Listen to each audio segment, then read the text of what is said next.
Hello friends, स्वागत है आपका हमारे चैनल में। तो आप लोग कैसे हैं? आशा करते हैं आप लोग बहुत ही अच्छे होंगे और अपने अपने पढ़ाई में व्यस्त होंगे।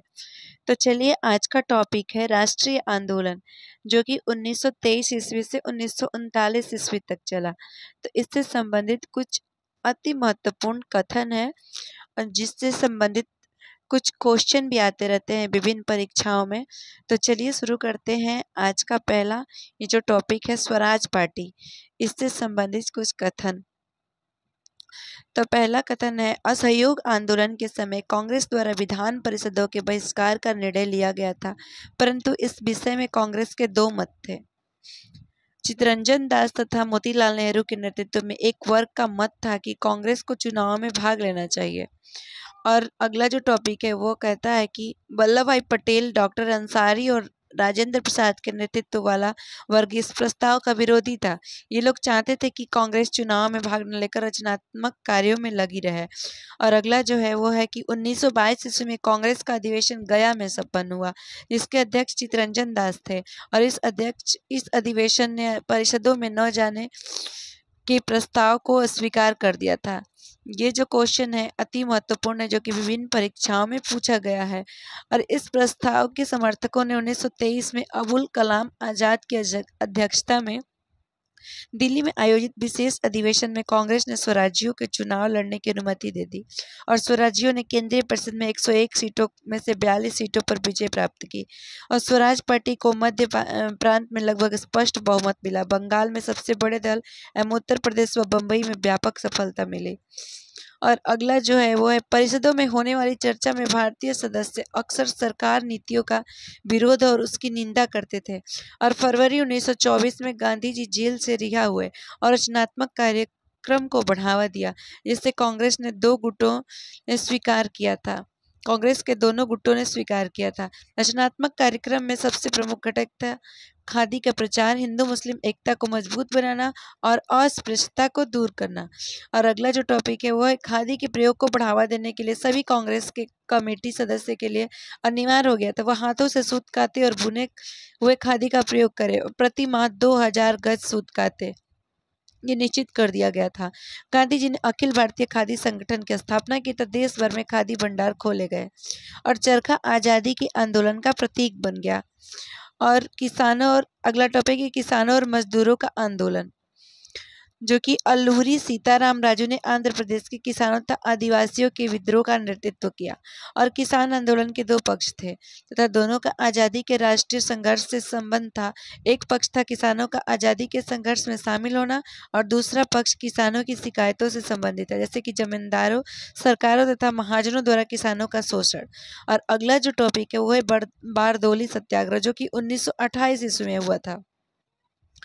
तो इससे संबंधित पहला टॉपिक है, गुजरात में स्थित बारदोली के किसानों ने सरकार द्वारा बढ़ाए गए 30% कर के विरोध में वल्लभ भाई पटेल के नेतृत्व में सत्याग्रह किया और बाद में बारदोली सत्याग्रह की सफलता के बाद 30% लगान बढ़ोतरी के गलत बताते हुए इसे 6.03% कर दिया। और सरदार पटेल के नेतृत्व में बारदोली सत्याग्रह के सफल होने के बाद बारदोली की महिलाओं ने वल्लभ भाई पटेल को सरदार की उपाधि प्रदान की और औद्योगिक मजदूर भारतीय समाज में एक नए वर्ग के रूप में उभरे। 1918 ईस्वी में स्थापित मद्रास लेबर यूनियन आरंभिक दौर का एक प्रमुख मजदूर संगठन था और वीपी वाड़िया और थीरू वी कल्याण सुंदरम चक्कराई चेट्टियार इसके प्रमुख नेता थे। और भारत में ट्रेड यूनियन आंदोलन के अग्रणी नेता नारायण मल्हार जोशी थे, जिन्होंने मजदूरों के पहले Akhil Bharatiya all India trade union Congress की स्थापना की महत्वपूर्ण भूमिका निभाई। और इस संगठन की स्थापना बम्बई में 1920 ईस्वी में हुए थे। इसके प्रथम अधिवेशन अध्यक्ष लाला लाजपत राय थे और चित्तरंजन दास, जवाहरलाल नेहरू और सुभाष चंद्र बोस जैसे दिग्गज नेता all India trade union Congress के अध्यक्ष बने। और अगला जो टॉपिक है, और ये 11 अप्रैल 1936 को प्रथम अखिल भारतीय किसान सभा का गठन लखनऊ में हुआ और जिसके अध्यक्ष स्वामी सहजानंद सरस्वती तथा महासचिव BN रंगा थे। और अगला जो टॉपिक है, समाजवादी विचारधारा से संबंधित, जो कि समाजवादी विचारधारा के समर्थक दुनिया के सभी भागों में सामाजिक व आर्थिक समानता स्थापित करने के में प्रयत्नशील आंदोलनों और साम्राज्यवादी शासन से मुक्ति पाने के लिए किए जा रहे संघर्षों को समर्थन दिया और रूसी क्रांति ने रूस के सम्राट जार ने की निरंकुश शासन को खत्म करके सोवियत संघ में समाजवाद के निर्माण का कार्य शुरू कर दिया था। और भारत के बाहर रह रहे क्रांतिकारी मानवेंद्र नाथ राय ने इसके ने कई देशों की कम्युनिस्ट पार्टियों द्वारा स्थापित कम्युनिस्ट इंटरनेशनल में कई वर्षों तक सक्रिय रूप से भाग लिया। और अगला जो है वो है, इनमें से कुछ समूह एक दूसरे के नज़दीक आए और उन्होंने 1925 में भारतीय कम्युनिस्ट पार्टी की स्थापना की। और अगला है, भारत में समाजवादी विचारों को लोकप्रिय बनाने वाले राष्ट्रीय आंदोलन का सबसे प्रमुख नेता जवाहरलाल नेहरू थे। जवाहरलाल नेहरू के प्रभाव में 1934 ईस्वी में कांग्रेस समाजवादी पार्टी की स्थापना हुई, जिसने कांग्रेस के साथ जुड़कर काम किया। और अगला जो टॉपिक है वो है क्रांतिकारी आंदोलन। 1924 में हिंदुस्तान सोशलिस्ट का गठन किया गया था, हिंदुस्तान सोशलिस्ट पार्टी का गठन किया गया था। और अगला जो टॉपिक है काकोरी कांड, जो कि 9 अगस्त 1925 को हुआ था। और हिंदुस्तान रिपब्लिक एसोसिएशन HRA के सदस्यों द्वारा 9 अगस्त 1925 को उत्तर रेलवे के लखनऊ सहारनपुर संभाग के काकोरी नामक स्थान पर 8 डाउन ट्रेन पर डकैती डालकर सरकारी खजाने को लूट लिया गया।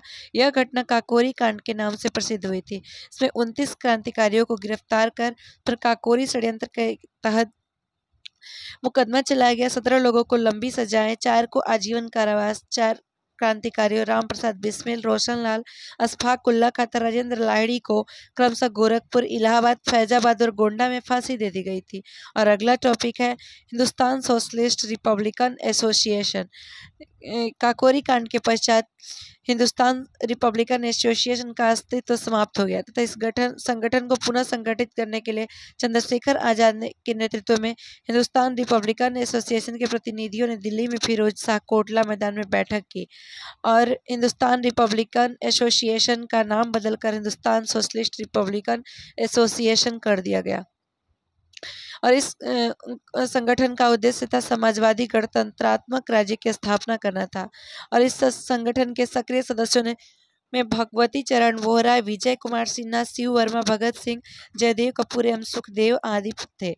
और अगला जो टॉपिक है सैंडर्स की हत्या, जो कि 17 दिसंबर 1928 को हो गई थी। और हिंदुस्तान सोशलिस्ट रिपब्लिकन एसोसिएशन का उद्देश्य लाहौर के पुलिस अध्यक्ष स्कॉट की हत्या करना था, जो कि जेम्स ए स्कॉट ने 30 अक्टूबर 1928 को लाहौर में साइमन कमीशन विरोधी अभियान के दौरान लाला लाजपत राय पर लाठीचार्ज करवाकर उन्हें गंभीर रूप से घायल कर दिया था। और 17 दिसंबर 1928 को लाहौर रेलवे स्टेशन पर भगत सिंह, चंद्रशेखर आजाद और राजगुरु ने स्कॉट के भ्रम में सहायक पुलिस अधीक्षक सैंडर्स की हत्या कर दी थी। और अगला है सेंट्रल लेजिस्लेटिव असेंबली बम कांड, जो कि एक नाटकीय घटना थी और 8 अप्रैल 1929 को केंद्रीय विधानसभा में घटित हुई थी। और इसमें भगत सिंह और बटुकेश्वर दत्त ने बम फेंके थे और भगत सिंह और बटुकेश्वर दत्त ने भागने की कोशिश नहीं की। बम फेंकने के बाद वे वहीं पे खड़े रहे और इनकलाब जिंदाबाद के नारे लगाते रहे और उन्हें गिरफ्तार कर लिया गया। जेल में उनके साथ बुरा बर्ताव किया गया। तब विरोध में उन्होंने भूख हड़ताल शुरू की और भूख हड़ताल के 64वें दिन एक क्रांतिकारी जो जतिन दास थे, इनकी मृत्यु हो गई थी। ये भी क्वेश्चन अति महत्वपूर्ण है, जो कि विभिन्न परीक्षाओं में पूछा जाता रहता है कि भूख हड़ताल के दौरान किस क्रांतिकारी की मृत्यु हुई थी। तो ये जतिन दास थे। मुकदमे के दौरान क्रांतिकारियों ने बड़े साहस का परिचय दिया और आख्यान पुरुष बन गए। और अगला टॉपिक है लाहौर षड्यंत्र मुकदमा, जो कि 1929 में हुआ था। भगत सिंह और बटुकेश्वर दत्त की गिरफ्तारी के साथ ही धीरे धीरे अनेक SRA क्रांतिकारी गिरफ्तार किए गए और उन पर लाहौर षड्यंत्र कांड में संयुक्त रूप से मुकदमा चलाया गया। और लाहौर षड्यंत्र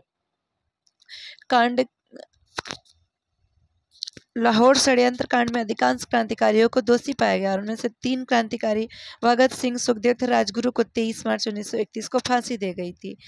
और चंद्रशेखर आजाद पुनः भाग निकले थे और किंतु बाद में इलाहाबाद के अल्फ्रेड पार्क में पुलिस के साथ हुई मुठभेड़ में उन्होंने अपने आप को गोली मारकर शहीद कर लिया। और इसके बाद है चटगांव आर्मरी रेड, जो कि सूर्यसेन द्वारा स्थापित इंडियन रिपब्लिकन एसोसिएशन का विशिष्ट स्थान था।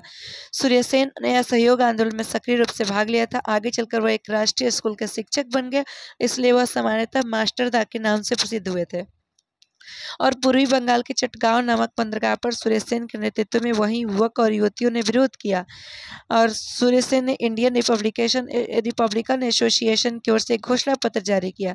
चटगांव में हेमंत सिंह जो कि समय से पहले ही हमला कर दिए थे और दिसंबर 1930 ईस्वी में 3 जवानों विनय बोस, बादल गुप्ता और दिनेश गुप्ता ने कलकत्ता की राइटर्स बिल्डिंग में प्रवेश करके कारागार महानिरीक्षक की हत्या कर दी और आर्मरी रेड मुकदमे के फलस्वरूप कई क्रांतिकारियों को अंडमान में आजीवन कारावास की सजा दी गई थी और इंडियन रिपब्लिकन आर्मी की गतिविधियों में महत्वपूर्ण भूमिका अदा करने वाली 2 तरुण लड़कियां प्रीतिलता वाड़देर और कल्पना दत्त थी, जो कि अंग्रेजों के हाथ न पड़े इसीलिए प्रीतिलता ने जहर खा लिया था और उनको फांसी दे दी गई थी, एक जो थी कृतिलता को।